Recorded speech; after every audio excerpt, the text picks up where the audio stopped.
রোজার ফজিলত সম্পর্কে জানবো। রোজার ফজিলত সম্পর্কে যে সমস্ত হাদিসগুলো রয়েছে তার মধ্যে 3-4টা হাদিস আজকে আপনাদের সামনে পেশ করব এবং সেই হাদিসগুলোর অনুবাদ করব ইনশাআল্লাহ।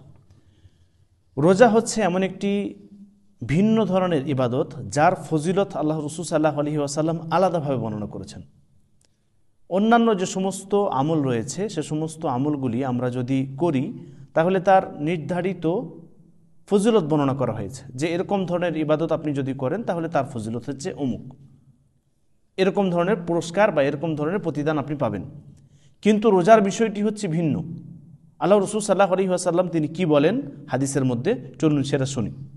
আবু হুরায়রা রাদিয়াল্লাহু তাআলা আনহু থেকে হাদিসটি বর্ণিত, যে হাদিসটি সহিহ মুসলিমের মধ্যে রয়েছে।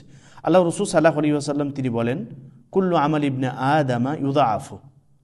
আদম সন্তান অর্থাৎ মানুষ আমরা যে সমস্ত আমল করি, যে সমস্ত ইবাদত করি সেগুলো আল্লাহ সুবহানাহু ওয়া তাআলা এমনিতেই বাড়িয়ে দেন। এই হাদিসে যেটা উল্লেখ রয়েছে সেটা আম ইবাদতের জন্য, আম ইবাদত, যেরকম আমরা যে কোনো মাসে যে ধরনের ইবাদত করি, তাসবিহ তাহলিল করি, জিকির করি, আরও যে সমস্ত বিভিন্ন ধরনের ইবাদত করি, সেই ইবাদতগুলোর ব্যাপারে, সেই নেকির কাজের ব্যাপারে আল্লাহ রাসূল সাল্লাল্লাহু আলাইহি ওয়াসাল্লাম তিনি কি বলছেন যে কুল্লু আমাল ইবনে আদামা ইউদাআফ। প্রত্যেক মুসলিমের, প্রত্যেক মানুষের যে আমল রয়েছে সেই আমলগুলোর প্রতিদান আল্লাহ সুবহানাহু ওয়া তাআলা এমনিতেই বাড়িয়ে দেন। আল হাসানাতু আশরু আমসালিহা ইলা 700 দিফিন। সেই নেকিকে, একটা নেকিকে আল্লাহ সুবহানাহু ওয়া তাআলা 10 গুণ থেকে নিয়ে 700 গুণ পর্যন্ত বাড়িয়ে দেন। সুবহানাল্লাহ, 700 দিফিন, 70 গুণ পর্যন্ত নয়, 700 গুণ পর্যন্ত। সুবহানাল্লাহ। এবং রোজার বিষয়ে আল্লাহ রাসূল সাল্লাল্লাহু আলাইহি ওয়াসাল্লাম কি বলছেন? ক্বাল আল্লাহু আযজা ওয়া জাল্লা, আল্লাহ সুবহানাহু ওয়া তাআলা বলেন ইল্লা সওম, রোজার বিষয়টি ভিন্ন। অন্যান্য ইবাদত করলে 10 থেকে নিয়ে সেই নেকিটাকে কি করেন, 10 থেকে নিয়ে 700 গুণ পর্যন্ত বাড়িয়ে দেন, কিন্তু রোজার বিষয়টি ভিন্ন। আল্লাহ সুবহানাহু ওয়া তাআলা বলছেন যে এর পুরস্কার কিরকম হবে।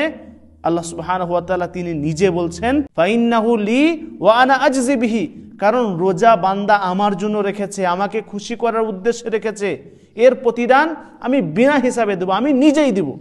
সুবহানাল্লাহ। অর্থাৎ এর প্রতিদান যে, এর নেকি যে আল্লাহ তাআলা কত দিবেন সেটা আল্লাহ সুবহানাহু ওয়া তাআলাই ভালো জানেন। আল্লাহ সুবহানাহু ওয়া তাআলা তিনি নিজেই দিবেন।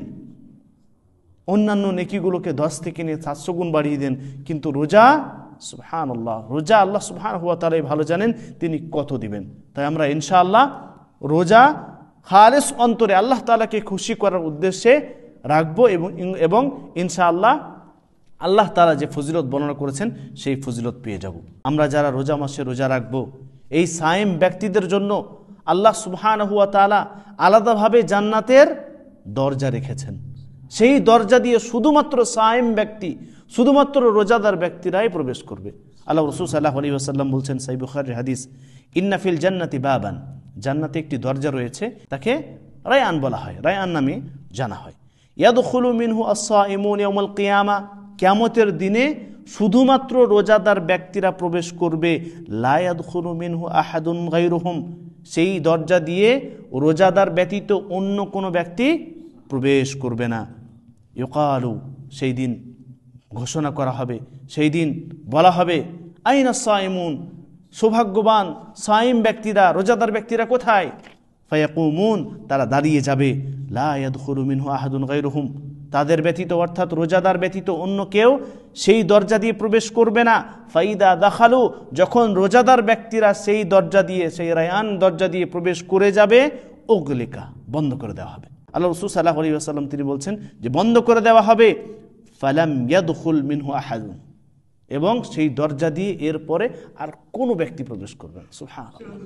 অর্থাৎ রোজাদার ব্যক্তি যারা রোজা রেখেছে রমজান মাসে, সেই ব্যক্তিরা বিশেষভাবে জান্নাতের একটি দরজা পাবে, সেই দরজা দিয়ে তারা প্রবেশ করবে, আর অন্য কোনো ব্যক্তি সেই দরজা দিয়ে প্রবেশ করতে পারবে না, দরজা বন্ধ করে দেওয়া হবে। এভাবেই কোনো ব্যক্তি যদি রমজান মাসে, পুরো রমজান মাসে আল্লাহ সুবহানাহু ওয়া তাআলাকে খুশি করার উদ্দেশ্যে নেকির আশায়, সওয়াবের আশায় রোজা রাখে, তাহলে তার ফজিলত বর্ণনা করতে গিয়ে আল্লাহ রাসূল বলেন, মান সামা রমাদানা ঈমানান ওয়া ইহতিসাবা গুফিরা লাহু মা তাকদ্দামা মিন যামবি। সুবহানাল্লাহ। আল্লাহ রাসূল বলছেন, যে ব্যক্তি নেকির আশায়, সওয়াবের আশায় আল্লাহ তাআলাকে খুশি করার উদ্দেশ্যে রমজান মাসে রোজা রাখলো, তার বিগত যত গুনাহ হয়েছে সব মাফ করে দিবেন। সুবহানাল্লাহ। আপনি যত গুনাহ করেছেন, আপনার থেকে যত ধরনের গুনাহ হয়েছে, আল্লাহ সুবহানাহু ওয়া তাআলা সব মাফ করে দিবেন। রমজান মাসে শুধু রোজা রাখতে হবে আল্লাহ তাআলাকে খুশি করার উদ্দেশ্যে, নেক নিয়তে, সৎ নিয়তে, নেকির আশায় রোজা রাখেন, ইনশাআল্লাহ আপনার সমস্ত গুনাহকে মাফ করে দিবেন। এমনকি যেই বান্দা একটি রোজা রাখে, সুবহানাল্লাহ, একটি রোজা রাখার ফজিলত শুনুন, এটা তো পুরো রমজান মাসের কথা উল্লেখ হচ্ছে। যেই বান্দা মাত্র একটি রোজা রাখবে, যে ব্যক্তি মাত্র একটি রোজা রাখবে, তার ফজিলত বর্ণনা করছেন যে হাদিসটি সহিহ বুখারী এবং সহিহ মুসলিমের মধ্যে রয়েছে। আল্লাহ রাসূল সাল্লাল্লাহু আলাইহি ওয়াসাল্লাম তিনি বলেন, মান সামা ইয়াওমান ফি সাবিলিল্লাহ, আল্লাহ তাআলাকে খুশি করার উদ্দেশ্যে যে ব্যক্তি মাত্র একটি রোজা রেখেছে, কয়টি?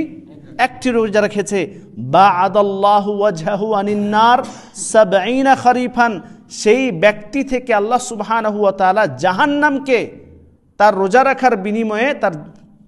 রাখার বিনিময়ে জাহান্নামকে ৭০ বছরের পথ পরিমাণ দূরত্ব করে দেবেন। সুবহানাল্লাহ, এত দূরে জাহান্নাম থাকবে। তো আল্লাহ রাসূল সাল্লাল্লাহু আলাইহি ওয়াসাল্লাম তিনি এখানে বিশেষভাবে একটি রোজা রাখার ফজিলত বললেন। ৩০টি রোজা রাখলে কত সওয়াব পাওয়া যাবে? একটি রোজা রাখলে যদি জাহান্নামকে আল্লাহ সুবহানাহু ওয়া তাআলা আপনার থেকে ৭০ বছরের পথ পরিমাণ দূরত্বে রাখেন, তাহলে ৩০টি রোজা রাখলে কত সওয়াব পাওয়া যাবে, কত দূরত্ব করে দেবেন। তাই ইনশাআল্লাহ আমরা রোজা সৎ নিয়তে দৃঢ় সংকল্প রাখুন এখন থেকেই, এবং আল্লাহ তাআলাকে খুশি করার উদ্দেশ্যে রোজা রাখবো। এই ৩০টি রোজা যেন একটাও রোজা কোনোভাবে মিস না যায়, এবং রোজাগুলো সম্পূর্ণ রোজা যেন আমরা এমনভাবে অতিবাহিত করতে পারি যেভাবে আল্লাহ রাসূল সাল্লাল্লাহু আলাইহি ওয়াসাল্লাম বলেছেন, যেভাবে সাহাবায়ে কেরামরা রোজা রেখেছেন, যেভাবে আল্লাহ রাসূল সাল্লাল্লাহু আলাইহি ওয়াসাল্লাম রোজা অবস্থায় যে সমস্ত কাজগুলি করতে বলেছেন সেগুলো করব, এবং যেগুলো থেকে বিরত থাকতে বলেছেন সেগুলো আমরা বিরত থাকব।